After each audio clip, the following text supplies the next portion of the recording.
Buenas tardes a todos los que están presentes, y continuando con el programa tenemos a nuestra siguiente ponente, que es de la licenciatura en Biología de la Universidad de Sonora, Catherine Fernández Padilla, con su presentación titulada Éxito reproductivo del halcón pescador, Pandion elietus, en una zona con desarrollo urbano en Bahía de Quino y sitio Ramsar, Laguna de la Cruz, Sonora. Comenzamos adelante con la presentación y recordamos que la ronda de preguntas va a ser al final de la presentación en la sección de preguntas y respuestas, o bien levantando la mano para hacer una pregunta.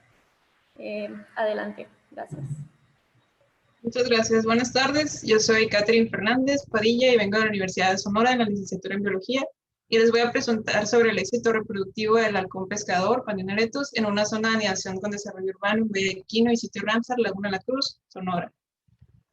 Los colaboradores del proyecto son el doctor Ramón Héctor Barraza Guardado, que es el responsable del proyecto, el doctor Carlos Hugo Alcalá Galván, el doctor Manuel de Jesús Zúñiga Panduro y el maestro en ciencias Jorge Alberto Miros Gómez. Como introducción tenemos que esta especie pertenece a la clase de las aves. Disculpa, creo que todavía no estás compartiendo pantalla, o no me aparece. Ah, perdón.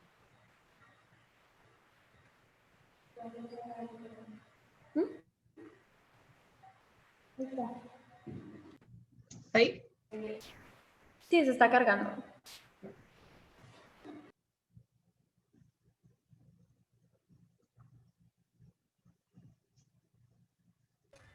Aparece que está cargando. Vamos a esperar. Está bien.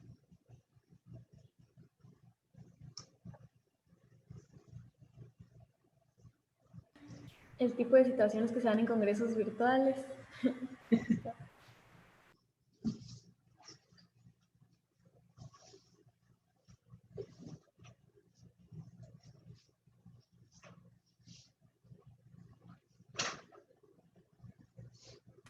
Ya me aparece la pantalla, todavía no me aparece la presentación en pantalla grande, en pantalla completa.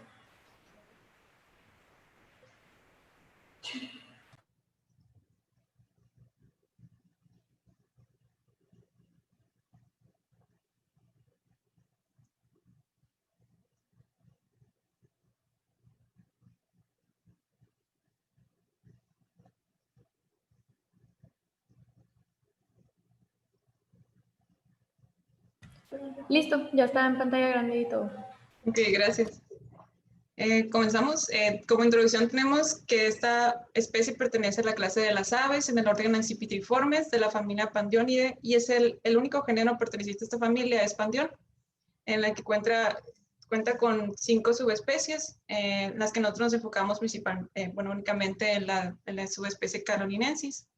Es una especie casi cosmopolita, ya que se encuentra en casi todo el mundo, con excepción de los polos. Cuenta con 2 tipos de poblaciones, que son las poblaciones migratorias y las poblaciones residentes.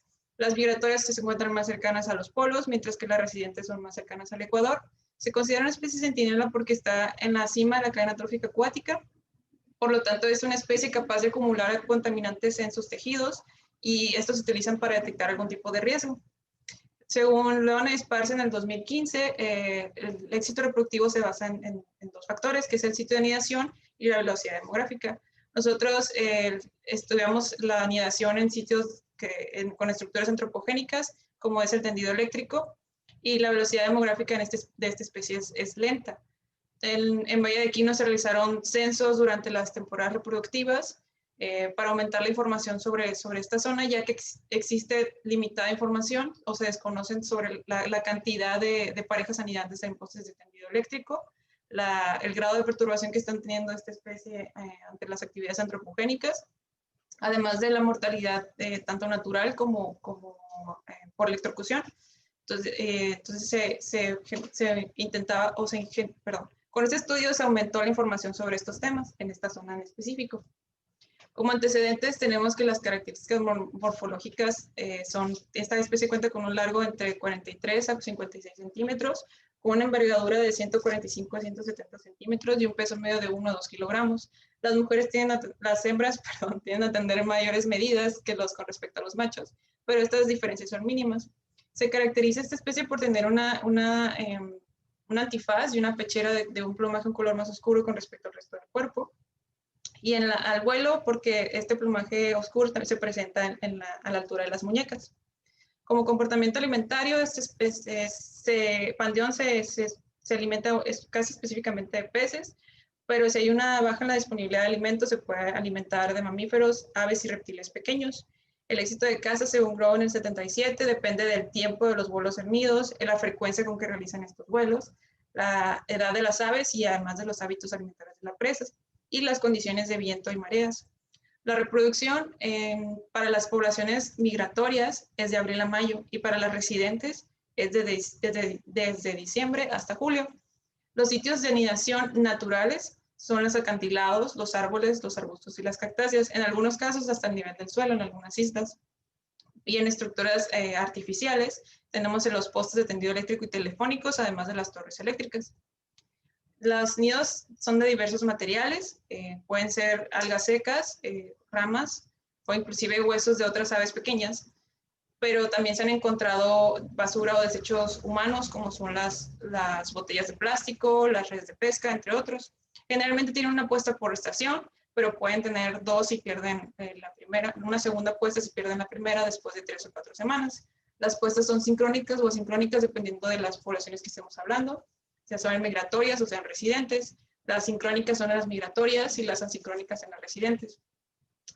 Tienen de 2 a 4 huevos por puesta.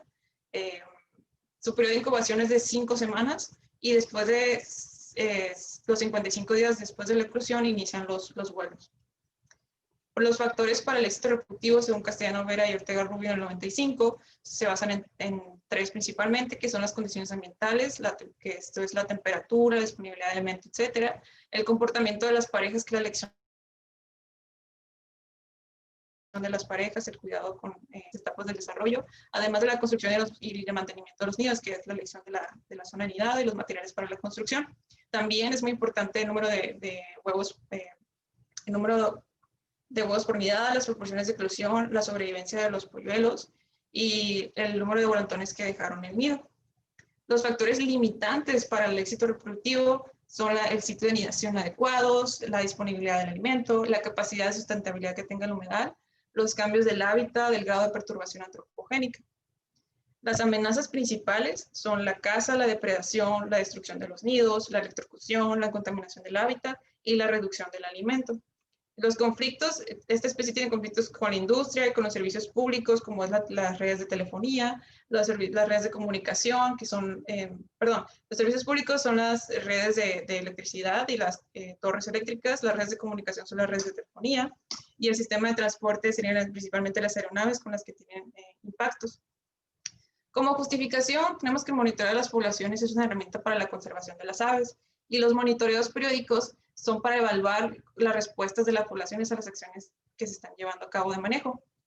En México existe información muy enfocada o muy localizada geográficamente y con falta de relación entre variantes ecológicas y ambientales. En general existe limitada información de la tendencia poblacional, del desempeño reproductivo y la sobrevivencia por clase de edad poblacional.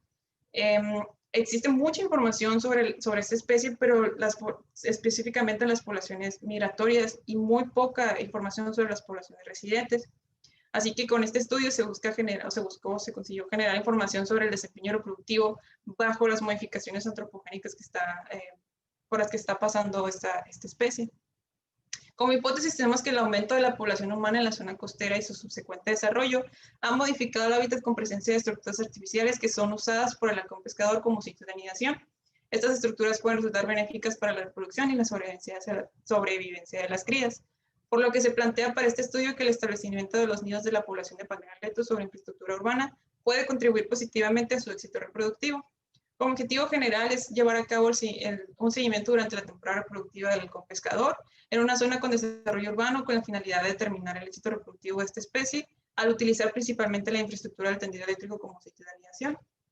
Objetivo 1 es llevar a cabo el censo de las parejas de halcones anidantes para determinar el número de nidos activos durante las temporadas reproductivas, además de evaluar los principales parámetros reproductivos, que son el número de parejas reproductoras, el tamaño de la nidada, el éxito de eclosión, etcétera, con la finalidad de contribuir al mejor entendimiento y conocimiento del desempeño reproductivo de la población anidante.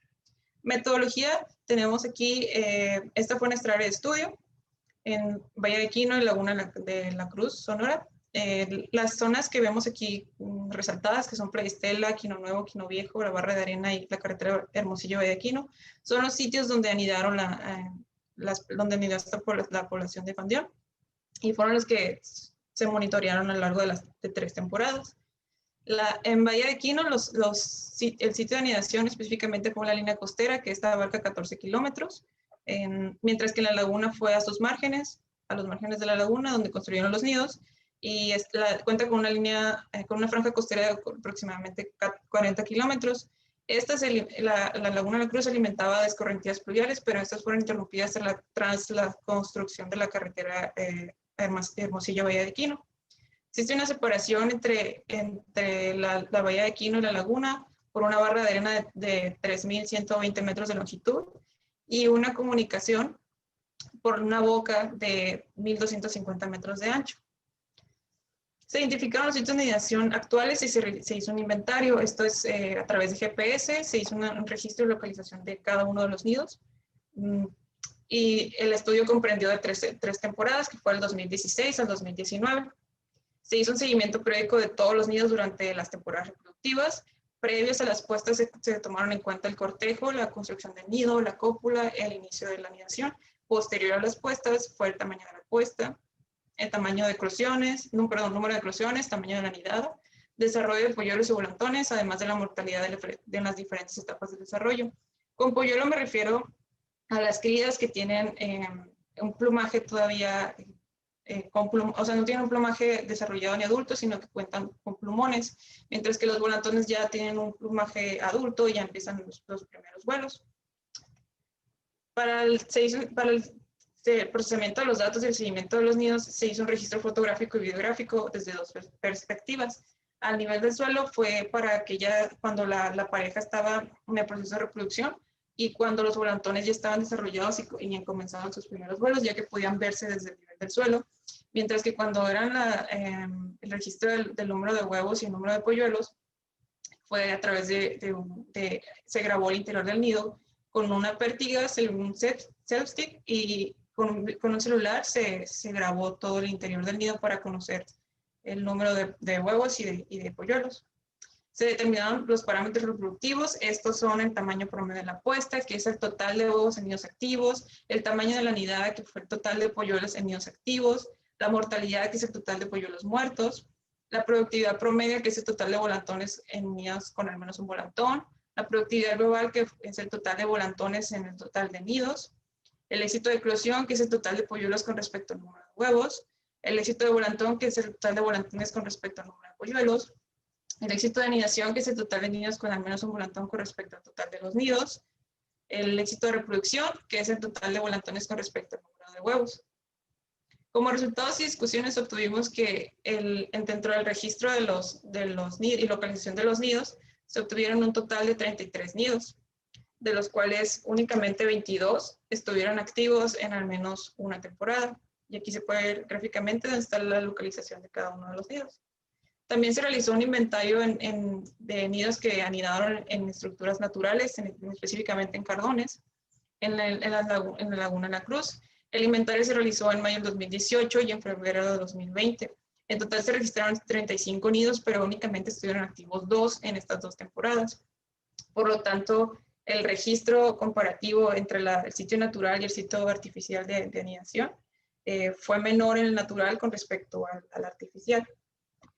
Obtuvimos que del 35 al 54% de los nidos activos se encuentran sobre la barra de arena. Hay una selección preferencial de las estructuras artificiales como sitio de anidación con respecto a las naturales. y esto es comparativo con la información de GENI y colaboradores en 2008, ya que ellos decían que desde el 93 al 2006 la proporción de nidos sobre las estructuras artificiales aumentó de un 3.2 a un 16.7%, y ellos sugieren que por cuestiones de presión se han aumentado esta selección sobre las estructuras artificiales con respecto a las naturales. Como resultado de los parámetros reproductivos, obtuvimos que en un total de 14 nidos para la primera temporada y para la segunda, y un total de 13 para la tercera temporada. Total de huevos de 40 para la primera y tercera temporada y 41 para la segunda. Total de polluelos de 29 para la primera y tercera temporada reproductiva y 35 para la segunda. Un total de volantones de 18 para la primera temporada, 29 para la segunda y 26 para la tercera. Tamaño promedio de puesta fue de 2.9 para las dos primeras temporadas y de 3.1 huevos por nido para la tercera temporada. El tamaño de la nidada fue de 2.1 polluelos por nido para la primera temporada, 2.5 para la segunda y 2.2 para la tercera. El éxito de eclosión fue el 72.5% polluelos por huevo para la primera y tercera temporada y de 85 para la segunda temporada. El éxito de volantón fue el 62% para la primera temporada, 82% para la segunda temporada y 89% para la tercera. El éxito de anidación fue el 71% para la primera, el 92% para la segunda y el 100% para la tercera. La mortalidad fue del 37.9% para la primera, 17% para la segunda y 10% para la tercera. La productividad promedio fue 1.8 para la primera, volantones por nido, ¿no? Para la primera temporada, 2.2 para la segunda y 2 para la tercera. La productividad global fue de 1.3 para la primera, 2.1 para la segunda y 2 para la tercera. Y el éxito reproductivo fue el 45, el 70%, de 45 para la primera temporada, el 70% para la segunda y el 65% para la tercera temporada. El número de parejas anidantes se mantuvo constante en las 3 temporadas de entre 13 y 14, y los valores del desempeño reproductivo que variaron de una temporada a otra pueden deberse a distintos factores, como son la calidad del hábitat, las perturbaciones por actividades humanas. Las alteraciones también pueden variar de una temporada a otra. Estos parámetros se compararon con otros dos estudios, que fueron los estudios de Daniel Denneman en la Isla Ballena y el desemboque por Caltron en el 2000.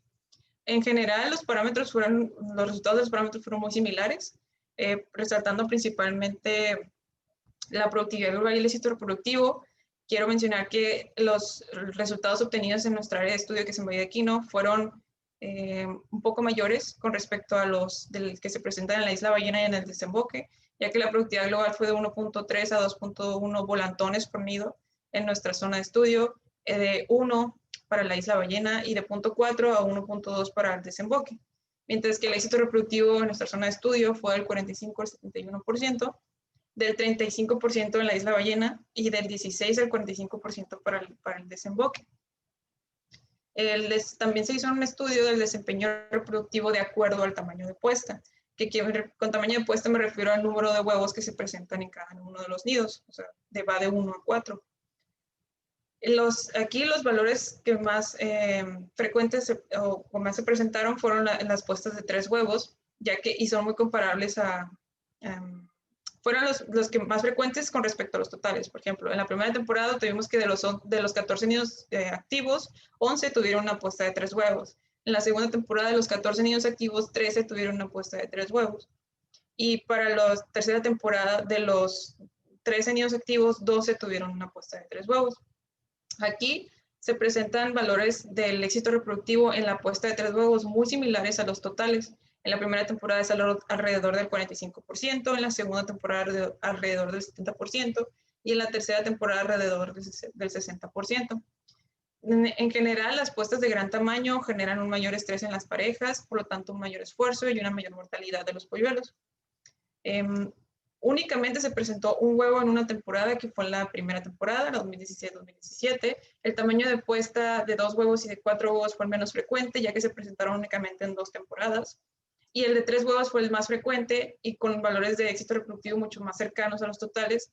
Por lo tanto, fue el tamaño de puesta que más contribuyó a la productividad. Esto es comparable con los estudios que mencionan los estudios de LAC en el 66 y Denneman en el 94, ya que ellos también presentaron puestas más frecuentes de 3 huevos, pero sugieren que la óptima es de 2 huevos, ya que presentan un menor esfuerzo para las parejas el llevar a cabo todo el desarrollo y el mantenimiento de las crías.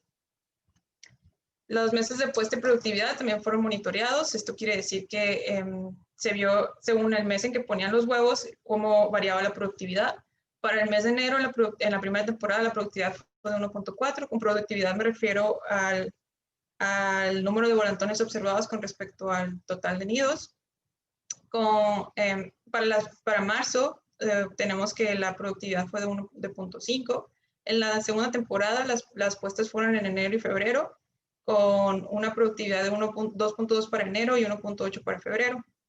La tercera temporada, la productividad para enero fue de 1.9, la productividad para febrero fue de 2.5 y la de marzo fue de 1. Esto tenemos que las puestas de enero y febrero tuvieron una mayor productividad en las 3 temporadas. Las puestas de marzo fueron las menos frecuentes y enero fue elegido por un mayor número de puestas para iniciar de parejas para iniciar sus puestas, y las puestas tardías generan una menor productividad con respecto a las puestas tempranas. Como conclusiones, tenemos que 33 nidos construidos, de los cuales 22 estuvieron activos en las 3 temporadas, la mayoría localizados sobre la barra de arena. Este es un sitio estratégico de caza. De las 13 y 14 parejas anidantes, un promedio de 40 huevos, 31 polluelos y 24 volantones por temporada.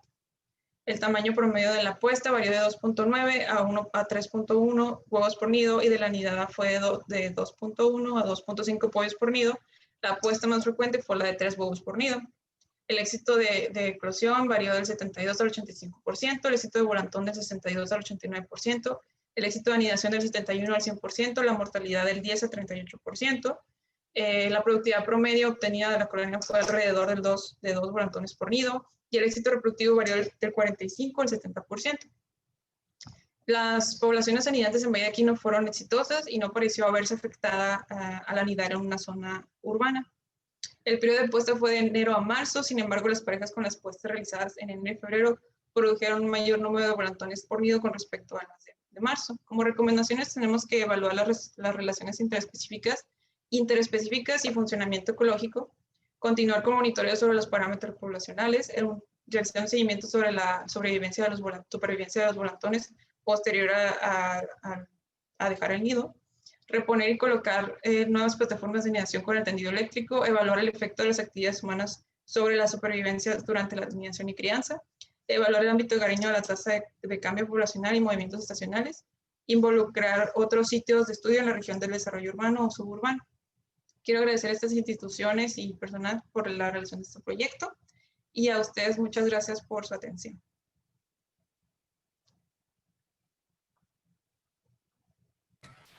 Bueno, le damos las gracias a Catherine Padilla y comenzamos con la ronda de preguntas.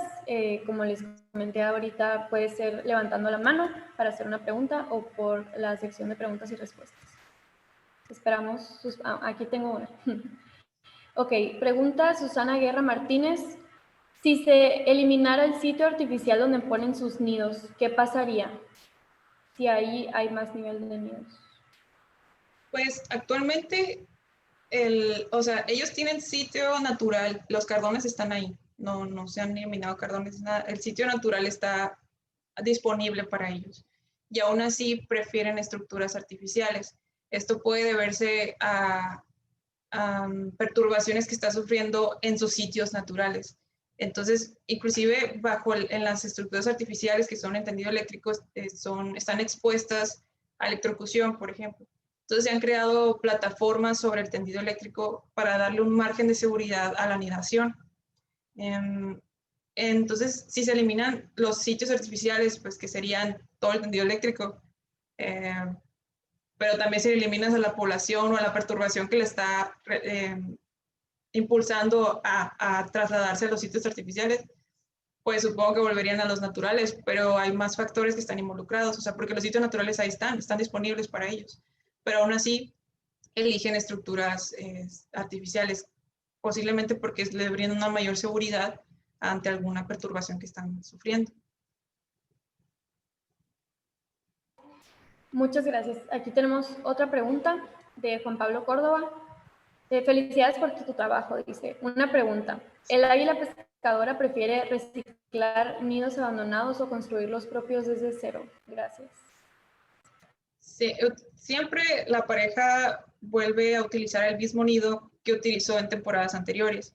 lo reconstruye y va aumentando el tamaño, la altura del nido temporada tras temporada, pero sí pueden reconstruir uno nuevo, pero generalmente es muy cercano al que ya tienen construido en temporadas anteriores. Además, pues si es una pareja nueva, o sea, una pareja recién formada, entonces sí construirá su nido pues, desde cero y lo irá restaurando año tras año, temporada tras temporada, aumentando su altura. Es lo que principalmente se observa en los nidos. Así se identifica si son nidos nuevos o si son nidos ya con algunas temporadas. De nuevo, muchas gracias. Y aquí hay otra pregunta de Apolinar. Dice, muy bonito trabajo. ¿Observaron algún problema o indicios de problemas en el éxito reproductivo asociados al uso de materiales no comunes para los nidos, en este caso la basura?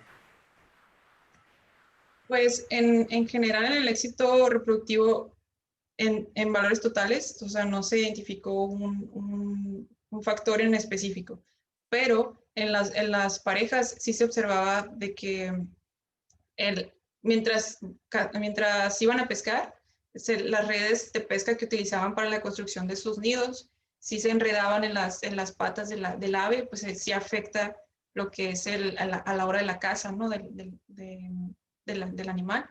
Y también por algunos elementos que utilizaban, también estrangulaban o sofocaban a las crías, porque se enredaban en ellas y mientras se desarrollaban, crecían, terminaban asfixiándolas. Entonces, sí hay una afectación de mortalidad por algunos elementos de basura que se utilizan en los nidos, pero en general en el éxito reproductivo hay más factores, no nada más que pueden influir el éxito reproductivo, no nada más lo que es el material de basura en la construcción de nido, pero sí afecta a la especie, ¿no? Muchas gracias. Y tenemos una última pregunta de Gloria Alicia Escobedo. Dice, agradezco que nos proporcionara esta información tan importante, pero tengo una pregunta. ¿Se han observado nuevas manifestaciones acerca de los nidos? ¿Manifestaciones a qué se refieren? Buena pregunta. A ver si pone otra pregunta aquí en el chat.